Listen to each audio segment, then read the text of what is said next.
नमस्कार दोस्तों, हम संतू भोजपुरिया चैनल के माध्यम से रउआ लोग के सेवा में कॉमेडी लेके आइल बनी और एकरा के लाइक सब्सक्राइब कमेंट करी और संतू भोजपुरिया चैनल के सब्सक्राइब जरूर करें। जी हजूर। जाओ पूरे राज्य में डुगी पिटवा दो और बोलना जो सबसे बड़ा झूठ बोलेगा उसे 1 लाख का इनाम दिया जाएगा। ये राजा का हुक्म है। जाओ। जी हजूर। सुनो सुनो गाँव वालों, क्या हुआ? हाँ, क्या बात है? आज राजा साहब का हुक्म है हाँ कि जो सबसे बड़ा झूठ बोलेगा उसको 1 लाख रुपए का इनाम दिया जाएगा। अरे हम जाएंगे झूठ बोलने। झूठ बोली उनका 1 लाख रुपए की इनाम मिली। ठीक बा, तो सोचा तनी कि जाके हम ही पहले झूठुआ बोल दी। हम बोले। अरे हम बोले हम चले बोले। हम झूठ बोले। सबको जब झूठ बोली तो राय कॉल लो के बोली एक आदमी झूठ की सबसे बड़ा कि 1 लाख रुपए की इनाम मिल जाओ। ठीक बा। नमस्कार मुनीष साहब। नमस्कार मुनीष साहब। क्या राजा साहब के हुक्म बा? उनका 1 लाख रुपए का इनाम मिलेगा। हम झूठ बोले। अरे हम बोले। हम झूठ बोले। मेरा भाग आजमा लो। चली सनू। हाँ, चलो। ठीक बा। समय चलता नहीं सर। मुनीब जी हजूर।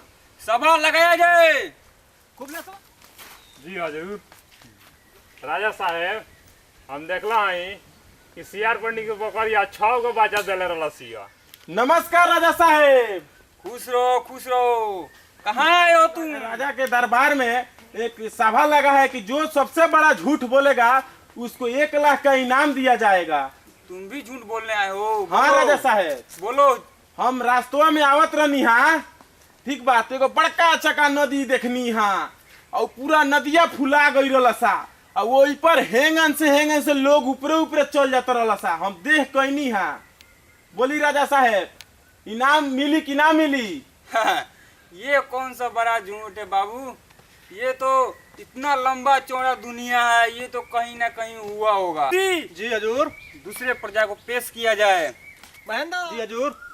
अगले प्रजा को पेश किया जाए। सुधान बाबू कम है यार। नमस्कार राजा साहब। खुश रहो। कहाँ आए हो तुम? सुने हैं कि आपके राजमहल में सभा लगा हुआ है। हाँ, लगा है सभा। तो क्या बोलने आए हो सभा में? यही बोलने आए हैं कि भुटेली मियाँ के दुकान में पाउच मिल रहा है। कैसा पाउच मिल रहा है वो? पानी पीने वाला। ये पाउच तो हर एक राज्य में बिक रहा है, हर एक दुकान में है वो। ए बाबू कहाँ गई रहलो? गौरनिया सर राजा दरबार में का करे हो? वो जो सभा लागल बा। हाँ। ये सबसे बड़ा झूठ बोली 1 लाख के इनाम बउजा। 1 लाख? हाँ, जइयो तू। ए बाबू हमरो के ले चलो सन ना, हमू राजा साहब को लगे झूठ बोले। चल ले चला चल। ए धरा ना होना ये से ना तो गिर जाए बुढ़ाऊ। चलो सब बाबू।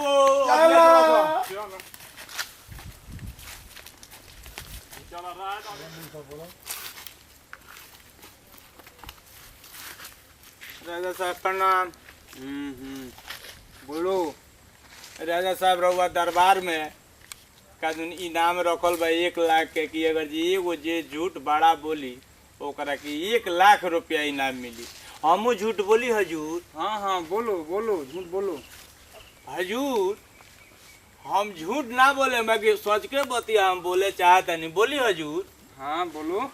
रउरा बाबूजी से बहुत मित्रता रहे हजूर, और रउरा बाबूजी के तिजोरी में पैसा की कमी हो गई तो हम 1 लाख रुपया लेनी और कहनी का तो हम झूठ नहीं की बोला, हमारे उहे 3 लाख रुपया दे देती तो बहुत हम रोड पर आ गई बनी हजूर।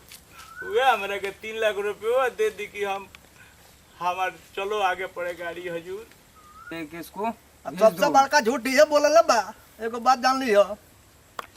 मुंशी, इसको इनाम दे के इसको रफू चक्कर करो इसको।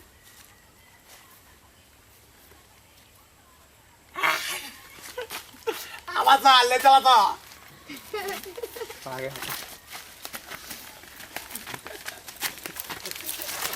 पैसा मिलता तो नहीं कि ईमान टोकल गई।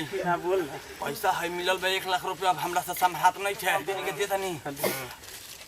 आधा पे ले दे। धर धर पीछे आधा तेल ले घर पीछे आ जा सन अपना घर रे भागा सन केना बाड़ी रे आई धर आज इनाम जीत के लेके आई बानी हाँ हजूर। रे हमार बाबूजी तो राजा रहलन, हमार दादा राजा रहलन, तो ओकरा से पैसा 3 लाख कब लेलन रे? अभी बात के तो हमारा पता नहीं है, लेकिन कहीं ऐसा भइल होई। अब भाग मुंशिया उ चूना लगा के चल गल हमनी के। हाँ ये बात बका। तो हमार बाबूजी राजा, हमार दादा राजा, हम राजा, ओकरा बाबूजी से कब पैसा लेनी संग 3 लाख रुपया रे? आ कहीं घोटाला होई त लेला होई हन। मुंशिया हाँ अरे वो तो सबसे बड़ा झूठ बोलस हुए, चूना लगा के चल गल हमनी के झूठ बोल के। राजा साहेब सबसे बड़का झूठ उहे बोलले बा, ठीक बा। अब पैसा तो ले गइल, अब का होई? तेल लगा के ले गइल बा, तेल लगा के। नमस्कार दोस्तों, हम संतू भोजपुरिया चैनल के माध्यम से रउआ लोग के सेवा में कॉमेडी लेके आइल बनी और एकरा के लाइक सब्सक्राइब कमेंट करी और एकरा के आगे बढ़ाई ताकि हमनी के प्यार दुलार दी कि हमनी के पूरा टीम के सहयोग मिलो, प्यार दुलार बनाइले रखी हमनी ऊपर। जय हिंद, जय भोजपुरिया, जय हिंद, जय भारत। और संतू भोजपुरिया चैनल के लाइक सब्सक्राइब जरूर करें। करें।